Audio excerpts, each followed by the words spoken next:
Hey guys, I just wanted to reach out to you midweek and just say that I've been praying for you. And again, I just want to give you some continued words of encouragement.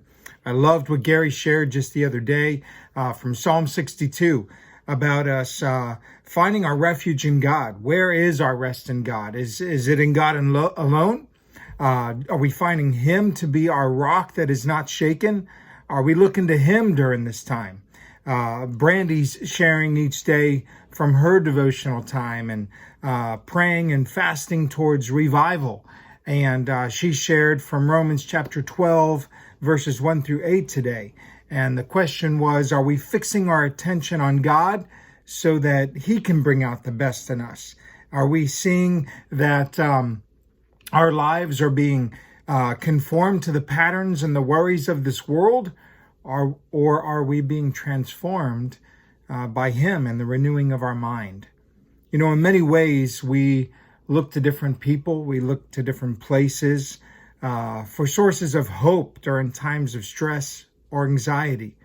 I want to remind you of the message I shared with you this past Sunday morning.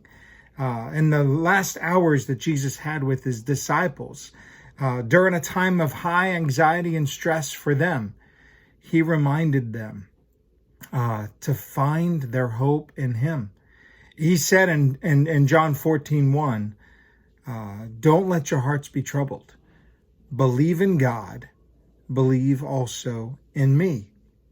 You know, during times of stress, we look in many different places for hope, for how to get through, how other people are enduring, how other people are dealing.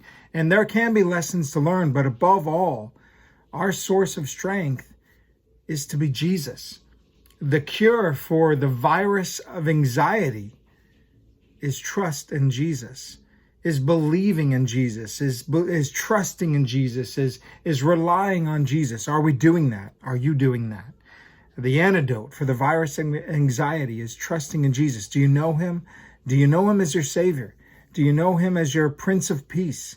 Do you know Him as the one who helps you get through the uncertainty of our day?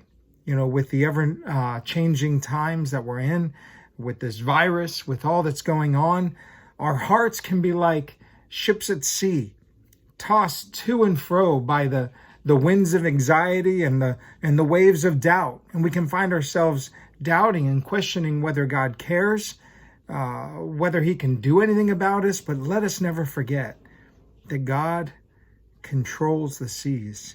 He controls the winds. This coronavirus is not surprising to Him, and even this can be used by Him if we learn to trust in Him. Jesus reminded the disciples, in your time of anxiety and stress, believe in God. Believe also in me. As Jews growing up, they knew and memorized scriptures telling them to believe in God, to trust in God. And Jesus is saying, to believe in me is to believe in God. Do you believe in Jesus as God in flesh, who came to make His dwelling among us, who came to be with us, who came to be our source of encouragement and our anchor in the midst of the waves? Is He that for you? If He isn't, my hope is that you would reach out to Him, that you would open your heart to receive Him. And if you want to do that, reach out to me. I'd love to pray with you. I'd love to talk to you about what it means to put your trust in Jesus as your Savior. And I'd love to take this journey with you and help you to help make Him your anchor in the midst of this storm. He's there. He loves you. He cares. You're not alone. None of us are alone. We are here to be strengthened by Him and sustained by Him, even through this time. Do you know Jesus? My hope is you do, is that you would. And if you don't, reach out to me. Let me know how I can pray for you. Let me know how we as a church can be helping you. And we'd love to be there for you. Be that source of encouragement for somebody else. Lean on Him. Let Him be your anchor.